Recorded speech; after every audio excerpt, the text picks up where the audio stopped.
Thank you. Thank you very much for joining.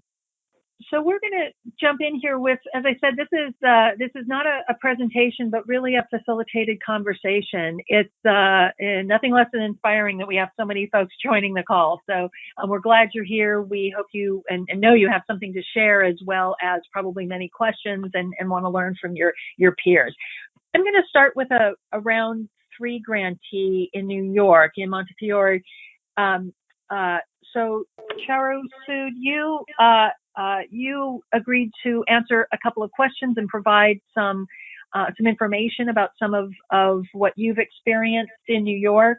Can you talk a bit about the strategies you implemented to improve enrollment and referrals, and maybe start with just a really brief overview of the kinds of services that you're delivering and to who you're delivering them? Of course. So our program is working specifically with ACS-involved families that have parental substance use, and they're coming to us through our in-house FTR program. And so everybody that's referred to that program already has either a mental health diagnosis or substance use. And we also have a control group, which is we're recruiting from local substance abuse providers.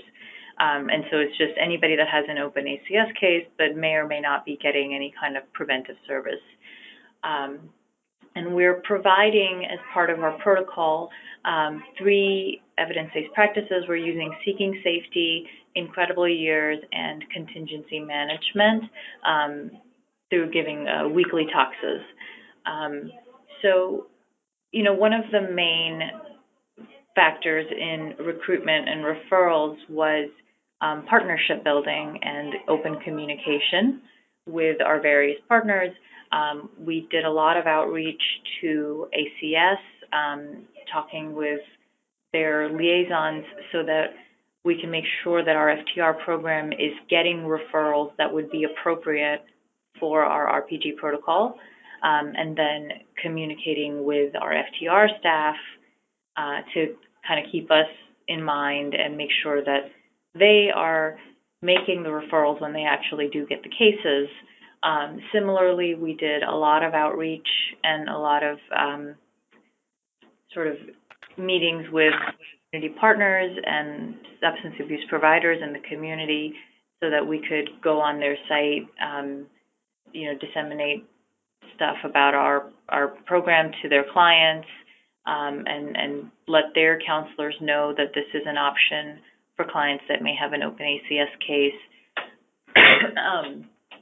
But yeah, in general, I think the main strategy was to really focus on building the relationships, both with administrative staff and frontline staff at all of these sites, because it wasn't just about getting, the higher ups on board, but a lot of times frontline staff would have questions about how do I maintain confidentiality and make this referral, and what's really going to happen once my client is in there? Is this going to interfere with their substance abuse program participation, and so on? And so kind of making sure that we were really talking with everybody and getting a sense of what their concerns were and addressing it. And then once someone is in our RPG program, making sure that we're keeping that line of communication open back with their providers in the substance abuse programs and in the FTR program, so that they kind of keep getting information from us and it's going back and forth. So you're an RPG round 3 grantee, and so we know you've entered your last year of the grant period. Can you talk about how your recruitment efforts maybe have changed over time, if they have? So yeah, absolutely they have. We've learned over the years what will work and what won't. So certainly one of the big changes we made was to improve communication and make sure that it's ongoing instead of just kind of stopping once the referral is made. We also initially were not working very closely with ACS to kind of manage the referrals that are coming into our FTR program. And we started doing that more and more as the study went on. We also identified more and more community partners as we kind of settled into the project and, increased our network so that we just had a bigger pool to pull from. And then, as I said, we kind of learned over time that it's not just enough to get administrators buying into the project. We also have to talk to the frontline staff at various referral sources because they're the ones that are actually meeting with our potential participants and making the referral. So we have to make sure that we're addressing their concerns and staying in the front of their mind so that when someone that's appropriate comes to their room, they actually remember to talk to them about RPG. And did you do that through in-services, going to them during their staff meetings, or what were the functional ways you implemented that ongoing communication? So we do a lot of presentations at staff meetings in the community. We try to do it every few months because a lot of these places will have staff turnover. And just in general to kind of keep us fresh in their minds. We would also leave a lot of flyers with them. As far as our control group, we actually have a recruiter that cycles through the various sites over the week to kind of keep a face attached to it. And then, just the rest, ongoing communication once the relationship has been established is usually via email or phone or in-person meetings if we need. But that's really how we established it, was through a lot of presentations. That's great. That's great to hear. And that's that experience is similar to others, I think.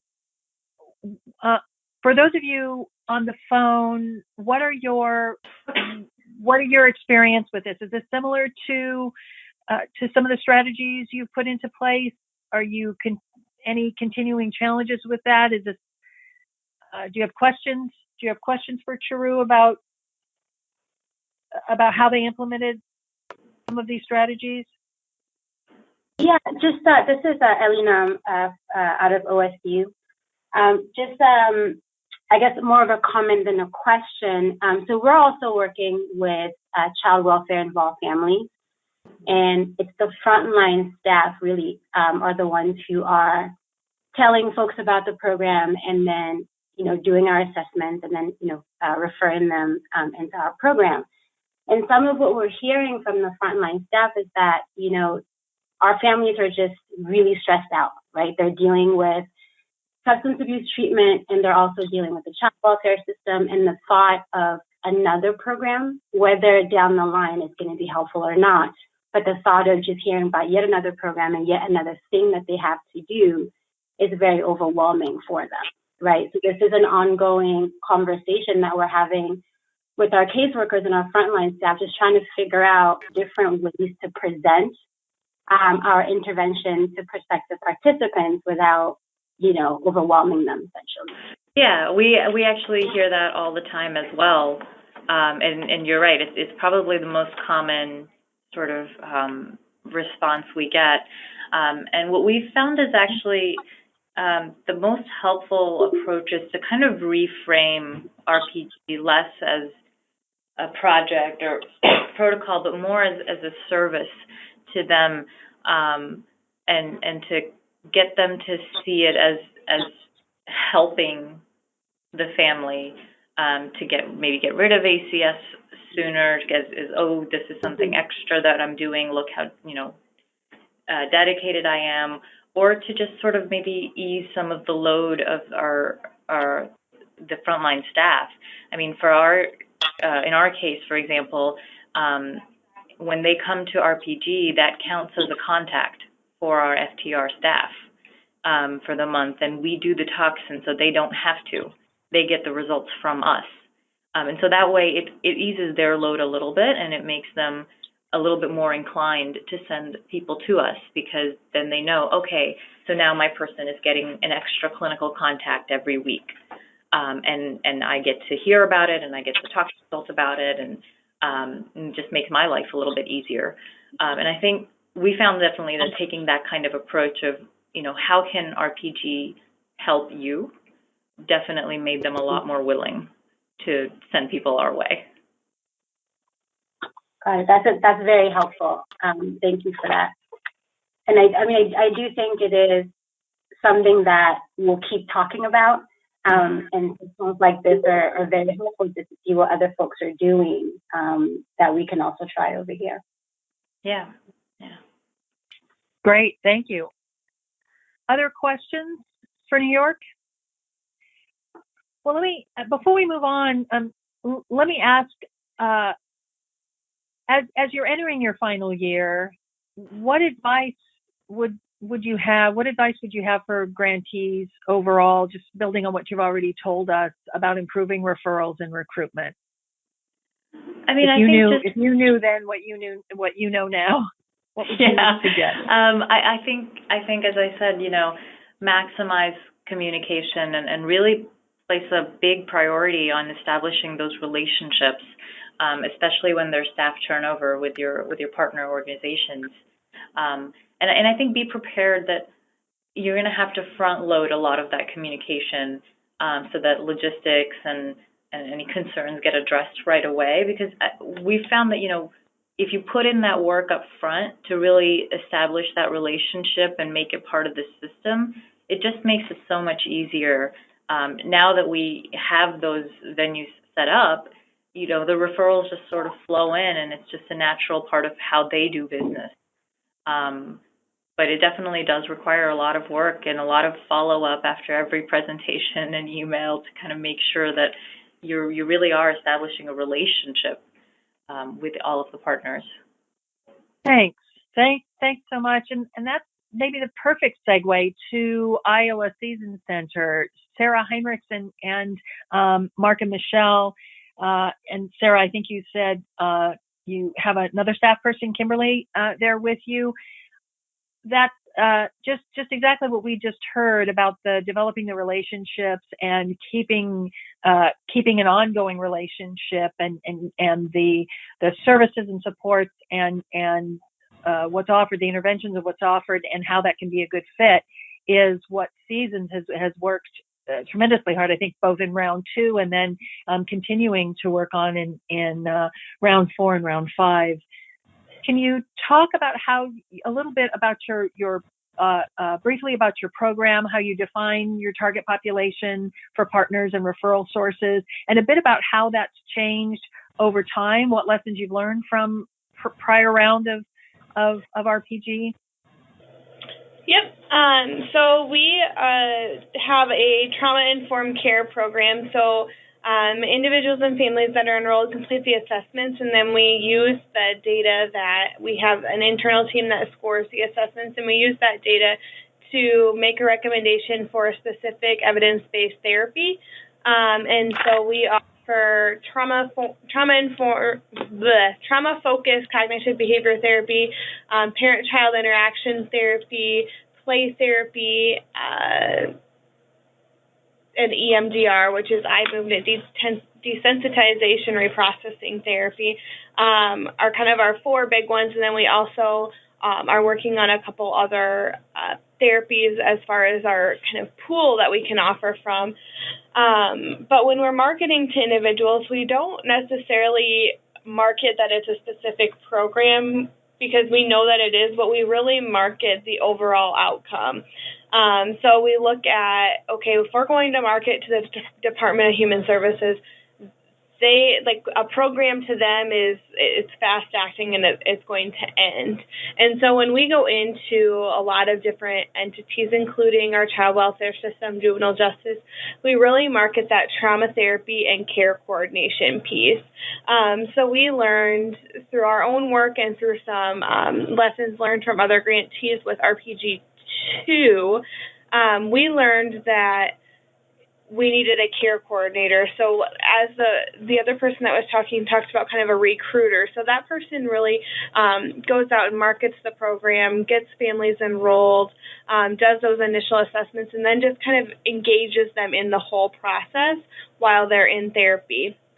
Part of that defining our target population, we look at children and families who are in or at risk for involvement with DHS, and that can be current or past. And then with suspected substance abuse or use by a parent or caregiver who have been exposed to trauma, which if you've been involved in DHS and you have a parent or caregiver with substance use, there's definitely trauma there. We have created an elevator speech that when individuals go out, it's really key points that they're describing to potential referral sources. So that was developed early on, as well as some very simple tools, like a steps to getting started document, which was created. And it really just lays out, okay, this is how you make a referral. You fill out this referral form, you submit it here. But then what happens? And so it goes back to the family will complete those assessments. These are the services involved in this program. So that's a little more specific once we've kind of overall given a broad overview of what the program is. And so that goes in so that when someone makes a referral, they're like, oh, yeah, that program sounded really good. Like, here's a referral. It really explains to them what they're referring for, what's going to happen to that family so that they can also prepare the family. Okay, we're going to make a referral for this program, and what's going to happen is care coordinator is going to call you. You're going to get enrolled in these services. There'll be some trauma therapy, additional testing. And so it really lays out for families and referral sources what to expect when they make a referral. Mark and Michelle, thanks, Sarah. can think to add? Go ahead. This is Mark. I'll just echo the general conversation here. You've got to keep those relationships alive with the people who might refer clients to you. You know, you have changes in staff among the referring agencies. You've got policy changes. You've got different, the way politics work these days. You've got those fluctuations as well. And so maintaining those relationships is absolutely critical. And I will admit, having done this now for a number of years, that I went to this with the assumption that people would recognize this for the valuable service that it is, and then it would never leave their thoughts and minds, and we wouldn't have to get back to them to remind them to refer people to us again. And I was naive. I admit to being naive about that. So I agree that with what some other folks have already said, that you have to constantly remind folks that you're there, maintain those relationships, make it easy for them to refer people to you. And I think the final thing I'll just mention is that it's okay to push your internal sources as well, to remind your own staff, that you have these opportunities available as well. Thank you. Mm-hmm. And just to kind of follow up on that a little too, is with RPG2, we really focused on child welfare systems. So that was really where we did most of our marketing, and then some internal. And we're in a rural area in northwest Iowa. And so with RPG4 and now RPG5, we're still marketing to the child welfare systems, but we're really looking at some of those other systems. So child family serving systems that are in the home, like your FSRP or BHIS. We're looking more at substance use agencies and how we can better partner with them in order to get referrals that way. And we're also looking at juvenile justice. So a lot of these kids that are have open juvenile court cases are eligible for the program and could really use those services. And so we're looking at other systems for referral outside of just DHS. We're still working closely with the department, like I said, and then like Mark said, internally. So when we get a referral in one of the counties that we have open for RPG, we're having our frontline intake staff monitoring, okay, that person was referred for therapy, but would they meet the credentials for RPG, and with opening kind of our eligibility a little bit into they don't have to have an open case, but they need to be at risk, and that's defined in our referral process to really be able to encompass more kiddos. Great. Thanks, Sarah. And I know that I know that you, as you moved into to round 4, you streamlined your process. You talked a little bit about what the process looks like now, and your reasoning for streamlining the referral process, making it easier to refer. Did that come from conversations that you had with your referral partners? Can you just spend a minute talking? And it came from, so RPG2,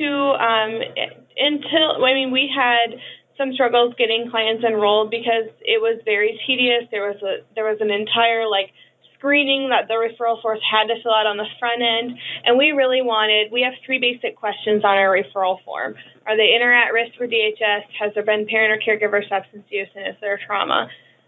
Where before it was really more looking at a larger scale of behaviors and things like that. And so we learned from that DHS workers and other in-home workers, child family serving entities, they don't want to fill out something that's more than 4 questions.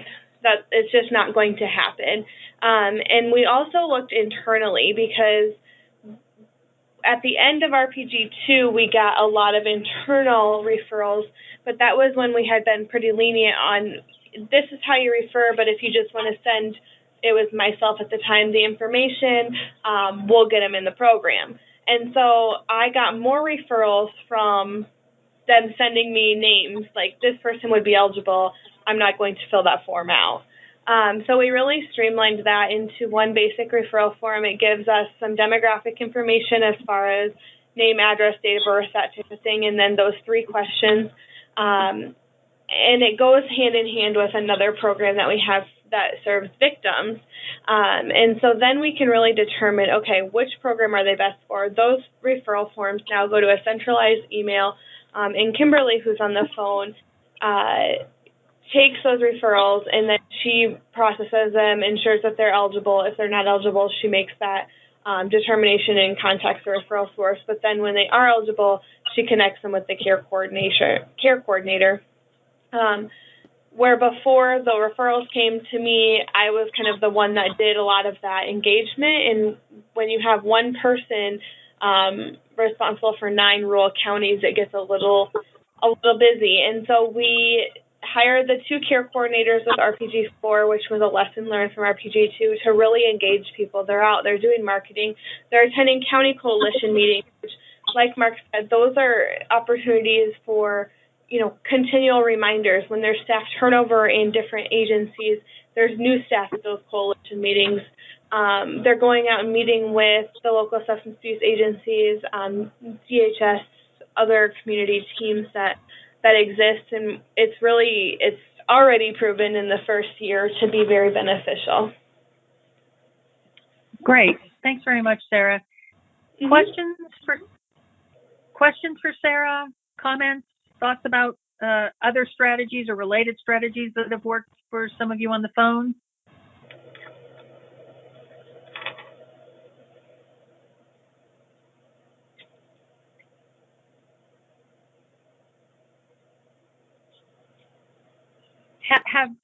For others on the phone, have you found a need to, or are you thinking maybe now that you've heard this that there might be an opportunity to streamline the referral process, and or could you be in a position to reach out to your referral sources and talk to them about the functionality of the process itself? Any thoughts about that particularly?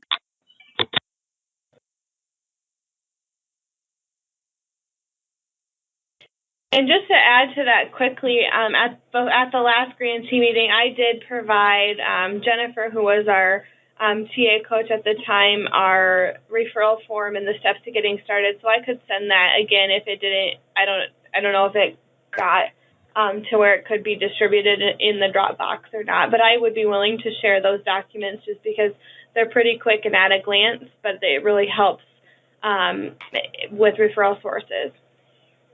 Why don't you go ahead and send that again? We probably do have it, but why don't you go ahead and send that again, and then we can send it out to folks.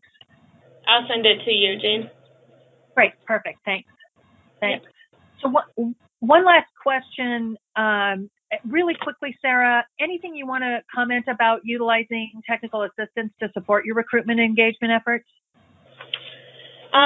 We've done, so as far as technical assistance, the monthly calls are beneficial because anyone on those calls, whether it's from Mathematica, the National Center, or the FPOs, they're knowledgeable across different grantees. So while our grant might be different, there's different tips and tricks that have been provided. The other thing that's been very beneficial for us is really learning from other grantees. So we were an RPG 2 grantee, and now we're a 4 and 5. And so it's been very fun to now share back what we've learned with new grantees. But when we were an RPG 2 grantee and we were kind of at the end stages, we really looked at a lot of the grantee conferences when there was like time for sharing lessons learned, etc. Listen to those because those are very beneficial. As we were preparing for RPG 4, it was really useful not only to use our own lessons learned from RPG 2, but to listen to other people because we're like, okay, these are kind of where we had some struggles. Now, what could we have done? Well, we didn't always have the answers, but other grantees did. And then I also just think that when you look at the program design, how you're going to use your funds, not just for staffing, but we do incentives at the pre and post assessments, things like that. Really working with the federal team and those on those technical assistance calls has been useful. Great. Thanks so much. Mm-hmm. Let's hear. Hi, this is Jen Sales. I was going to say, let's hear from Missouri.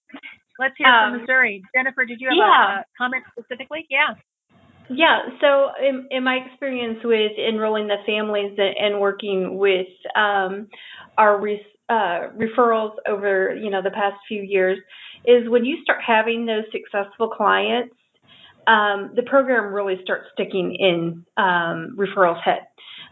When when our advocates are bringing them to court, to bringing them to visits, to bringing them to FSTs, and just really having that visual, that presence, it really does start picking up your referrals. And so when they see a buy-in from the families they're referring and seeing them be successful, it really does start taking off. So Jennifer, is there something active that you do or need to do to make that happen, to allow others to be aware of it to the extent you can share information, or is it more the natural process of families being successful and therefore the referral sources are aware of it because they're working with those families? Yeah, I mean, it is a buy-in from the family first and foremost. Once the referral is made, it is a relationship. It is, almost being invited to Thanksgiving dinner.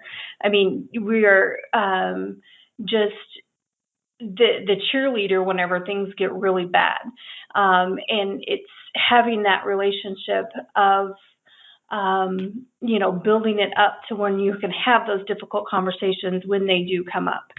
And it is taking obstacles out of the family's way so they are successful, whether it be transportation, whether that we bring a substance abuse counselor in home, whether, we go and you help fill out applications or housing. I mean, it is just a side-by-side. It's not a program you have to complete. And when I enroll the families, I'm very clear with them of, I need your buy-in.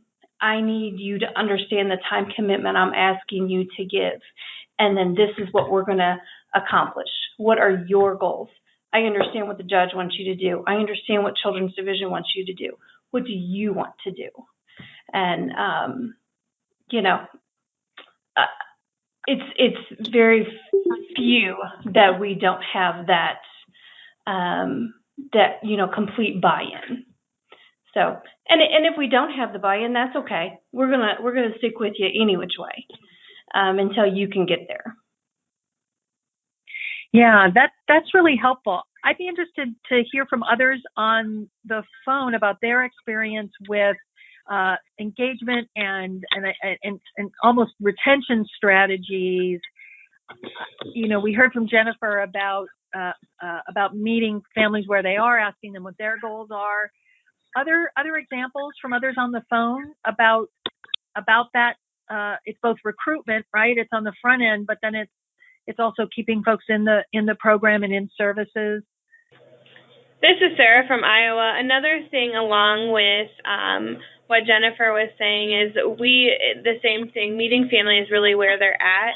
As part of that, serving families not only in the office, but in their home, in the community, and really creating a safe and welcoming environment. So if there's kiddos around, having like some sort of activity book or toys for them to use during the meeting with the parent. Motivational interviewing is something that we've found to be very beneficial to have staff trained in. And not expecting them to do it all at once. So the assessments, the cross-site evaluation assessments can get pretty tedious. And so if they need to do it in 2 or 3 sessions, we allow them to do it in 2 or 3 sessions. We don't push them. We only push them as far as, is good and safe for where they're at. Thanks, Sarah. Mm-hmm. Others on the phone? Examples of that early engagement and recruitment process that you found successful? Sorry, this is Jen Sales again from Missouri. I have to give kudos to our peer recovery mentor. She goes with me on all of our intakes, and she is an absolute godsend to normalizing things for families and giving them a person a bit of like hope of being like, okay, there's somebody I can talk to, and there's somebody that I can call, and, just to be able to relate and normalize things, because sometimes we get really kind of busy on filling out paperwork and stuff, and she has been excellent at just kind of helping keep everybody in check a little bit of, bringing her experience to the table and, just giving us a different view. So that's really been helpful as well. Yeah, and this is Ellie Nam again from OSU.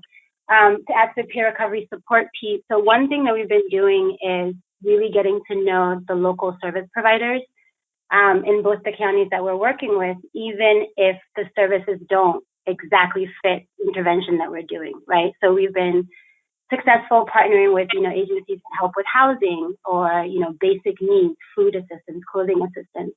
And what that allows us to do with our peer recovery support is this, if and when a client, expresses that they, need help with school clothing for their children or whatever it might be, we can then say, oh, yes, we know this agency, that might be able to help you. So it ends up making it a little bit more holistic and just increasing the resources that peer recovery supporters have at their fingertips. That's a great example, developing that broader knowledge and linkage with not service providers, but also basic needs, organizations that can help meet basic needs. Because we can't expect our families really to focus on some of the other kinds of things that we need them to if basic needs aren't met. Thank you for that. Thanks very much. Anybody else have examples of or challenges that with early recruitment and identifying families and getting them in and keeping them in? Any either challenges or strategies you'd like to share? Okay, Jennifer, can you tell us a little bit about how you use data to inform your decision making? Did we lose you, Jennifer? Is there only one Jennifer? I'm sorry. Oh, from Missouri. Yeah. Yep.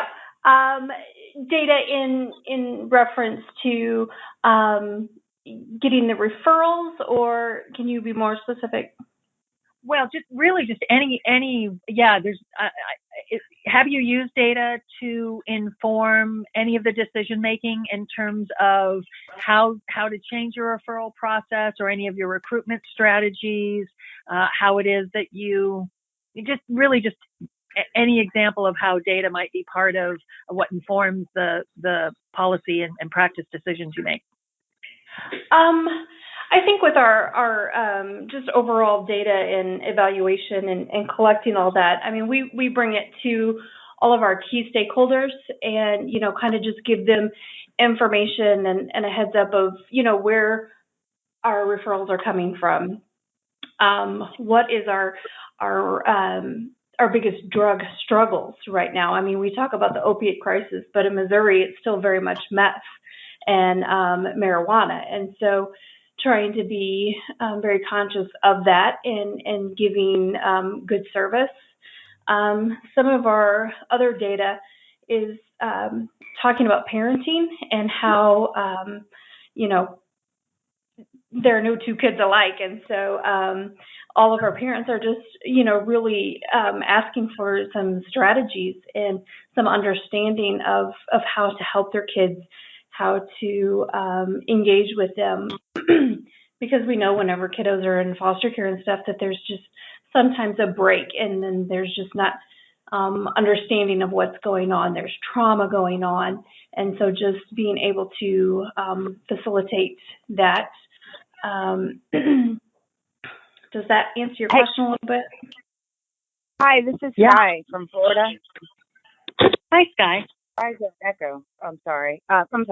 So as far as using data to drive your decisions as far as recruitment, in Broward, we actually have done a lot of that. And the data we get from our Child Protect Investigation, which is a referral source, and they share removal data with us.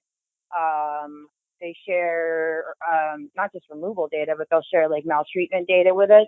And then our data people, our evaluators, they use that, we drill it down, and we present it to our task force every month, to all our stakeholders, so that we can come up with different strategies to, instead of it always going from one end to the other, like either shelter or nothing, how can we open up other paths of recruitment? And we actually have been successful in finding through the data and through but not just numbers, like digging into the actual cases as well.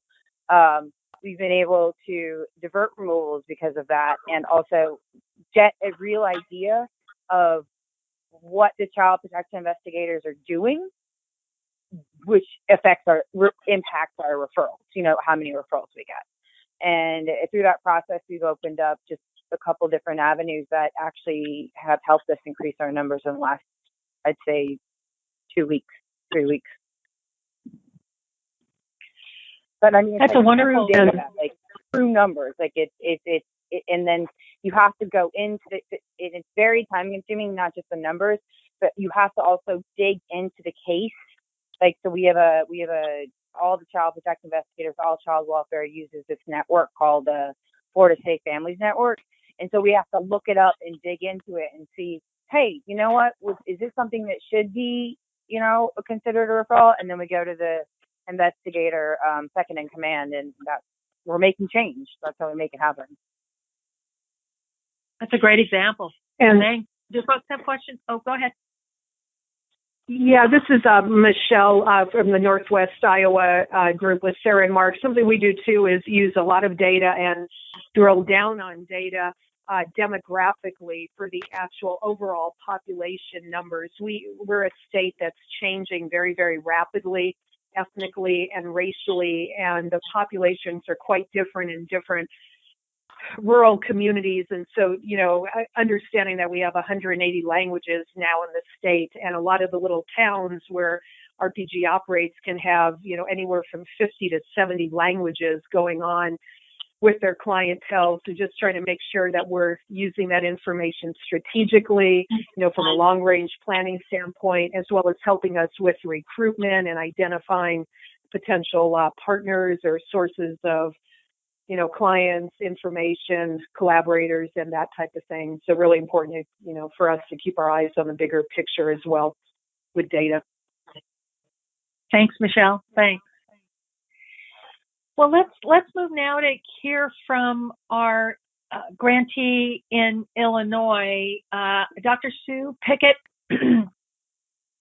Ellen, yes. I know you're both on the line. I'd like to hear from you how you've kept your steering committee up to date on recruitment and referral efforts. We know that governance structure, that is how policy is set and how the direction of the initiative is so important to have that partnership. And how has that played a part in terms of recruitment and referral efforts? It's been a huge part of it. So hi. So we actually have a weekly call with our ACS partners where we kind of give them a weekly update on how we're doing with recruitment. But then, hi, do you want that for Illinois? Was this question for Illinois? I'm sorry. So the Youth Network Council in Illinois, Dr. Sue Pickett and Amanda McMillan. Hi, so this is Sue. Amanda, are you still on the phone? I'm here, yeah. Hi. Okay. Thanks. No, someone else was starting to speak and it didn't sound like it was it was you. Hi, this is Sue Pickett. I'm going to talk a little bit about the data end of things and how we keep the steering committee engaged. We just had a meeting today, actually. One of the things that we did early on, Amanda and I, was actually after our grantee meeting in June, was to look at our logic model, look at our key outcomes and things that we wanted to be tracking in terms of benchmarks. And we've created a monthly outcome evaluation report. So we are able to look at, across our child welfare partners, families that are eligible for the project, families that are actually accepting, and looking at key outcomes in terms of the number of families who are in substance use treatment and completing treatment, as well as information about the evaluation and interviews that are completed. So we're able to break that down both for each of our four child welfare partners and then for each of the two regions that are participating in the project overall. And we share that with the steering committee to help them, keep them informed about the progress, but also to help us problem solve where we're getting stuck. So for example, one of our agencies is getting close to capacity. So being able to have that report and share it with the steering committee, we can start problem solving. What do we want to do when we get at capacity to make sure that people aren't being overwhelmed and we're still able to take referrals to the project? Looking at it earlier this year when two of our control group agencies were not getting a lot of referrals and being able to say, okay, steering committee, what's happening here? And again, problem solve that with our state child welfare agency about the holds that have been placed on those agencies and helping to get referrals moving again. So that's one way that structure that we are able to keep the steering committee engaged and working together as one. We also had our conversation today about how do we want to define abstinence and how do we want to define successful treatment completion. And again, those are decisions that the steering committee make, and then we implement that and keep them informed that way. Thanks. And is that monthly outcome report, is there a template you could share with us that we could share? Absolutely. Absolutely. It's just about to get updated again, and I can definitely share that. Great. I'm sure folks would like to see that. That would be great. Thanks so much. We know you're implementing in several locations with different partners. What are some of the differences that you note in terms of efforts from, those that have been more successful or less successful with various partners? Not that you need to name names, but just examples you can share about different ways that you've had to approach this to be successful.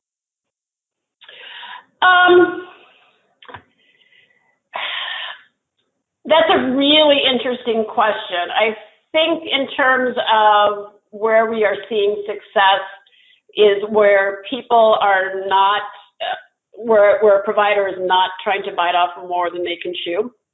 I think our providers who have been,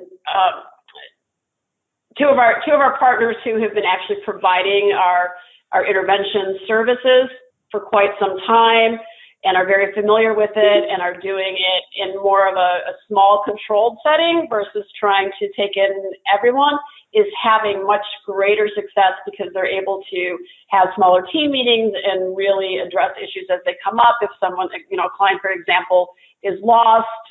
They've got just a couple of people looking for that person versus waiting until someone who's got a caseload of 20 people trying to find that client. Mm-hmm. That's what we've noticed so far. And then also very clear communication with substance use partners. So in one region where it's working very well, the substance use treatment partner is talking regularly. Supervisors are talking regularly with each other. So child welfare team supervisors are talking regularly with the substance use treatment provider supervisors who are of the staff who are co-located there. In another region, that's not happening quite as regularly, and it tends to happen only when there's an issue with the co-located staff. Thank you. Helpful. That's very helpful. So we're about out of time. What I'd like to do is just think about how we can continue this conversation. There are lots of folks on the phone, and I know that that we didn't necessarily probably get to all of your questions or have the most opportunity for as much conversation as we might have liked. I want to thank all of those who did participate and offer some ideas and suggestions. And we'll continue to consider effective ways to what really is a community of learning environment to continue hearing from all of you. We'll be having these kinds of calls every other month and on various topics, and so we can revisit parts of this conversation in some more targeted ways. Before we close, we're out of time, but before we close, I think Jean, you've joined, and would you like to make any closing comments? I may be wrong. Well, I would like to thank everyone. We have a couple of things, examples that came out of this conversation that will be sent to us and we'll forward to everyone. And then additionally, we have some other resources that we'll share as well. If you have questions or comments, we'll be reaching out to many of you to hear some of your thoughts about how we can make this time together most effective, other ways to be able to hear from all of you and to really help with this peer-to-peer technical assistance and networking. So with that, thank you all for your time, and we look forward to seeing you at the grantee meeting and talking with you in between.